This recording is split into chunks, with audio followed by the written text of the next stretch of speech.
Creepy highways, lonely, deserted stretches of road, things that make your hair stand on end, a flash of light, a shadow. Am I imagining things? All across the United States, and in fact around the world, have such places. And today's story is about one such place in Arkansas, my home state. This is a story about the vanishing hitchhiker, as told by yours truly, me. Now, Arkansas Highway 365 runs from Conway, Arkansas, south all the way down to Pine Bluff, Arkansas, and is a highway that I myself have traveled on a time or two. Interstate 40 also runs along this highway for a short distance before turning off into highway or Interstate 30 if you're going west, or it just goes on as highway Interstate 40 going on to the east.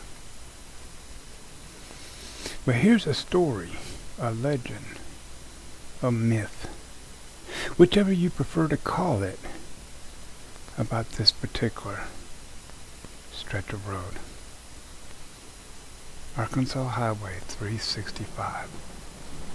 It's a cold October night in 1973, and the rain is relentless.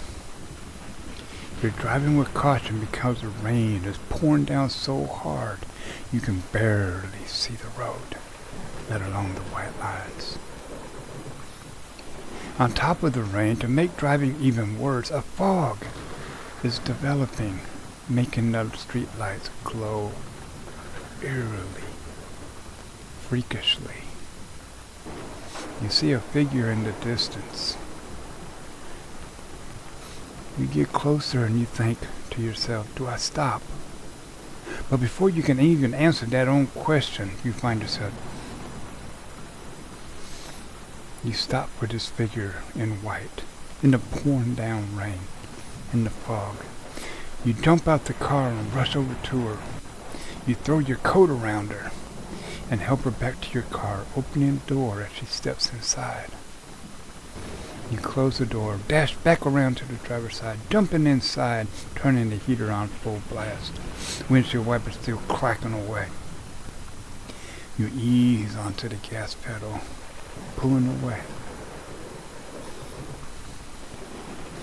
About that time they cross this old 2-lane bridge. You ask the girl if she's okay and where does she need to go. And as you cross this bridge, you look off at the corner of your eye and you see that she has several cuts and bruises. And immediately you ask, does she need a hospital? She sits there and says no, and slowly begins to explain that she was in a car accident and was trying to get home. Odd, you think to yourself, as you don't remember passing any vehicles or accidents, but you remain silent and continue to listen to the girl's plight. Well, eventually he drives her to her house in Woodson, Arkansas, which is not far from where he had found her.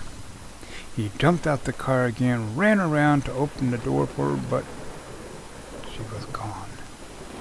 He looked around, looked towards the house, and he didn't see her anywhere. Panic set in, and he rushed to the house, knocking furiously on the front door until an old woman opened the door.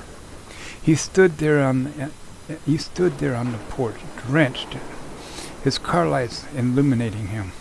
He explained to the woman that answered the door what had happened, and how the little girl in the torn white dress had vanished.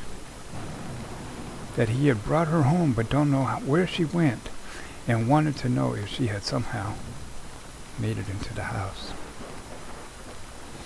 The woman stood there blinking in the car's headlight, and slowly she answered. That was my daughter, she replied. She died last year on this very night in a car wreck. The man just stood there listening to her story, And after she had finished her story, he walked back to his car and drove off. So, after he left the old lady's house, not believing the story that he had just heard, he drove to the local cemetery. And in the pouring rain, he looked for her grave. And there, in the fog and the rain, was her grave, her tombstone, with his raincoat draped across the top of it. If you'd have come across somebody in the middle of the road, on the side of a lone, deserted highway, somebody that looked like they were in trouble and needed your help, would you stop? Would you stop on that stretch of lonely road in a pouring down rain and fog? Or would you go past? Well, apparently these types of stories are happening all over the place. This one is either a legend or a myth, but here's the thing about this particular story. It happens every year on the same night. Year after year after year. I hope you've enjoyed this story of the Vanishing Hitchhiker. As always, stay safe.